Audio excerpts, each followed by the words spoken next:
Ngayong araw, nag-speech si VP Sara sa harap ng Philippine Chamber of Commerce and Industry.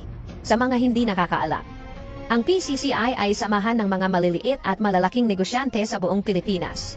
Ngayon dumapo tayo sa topic na bakit si VP ang nandyan at hindi si BBM. Bilang ako na nasa business sector din, magbibigay ako ng kaunting insights bakit si VP at hindi si BBM. Kamakailan ay nabalita ang pag-atras ng ibang bansa sa usaping pera at negosyo. Sa makatuwid, hindi talaga angkop na si BBM.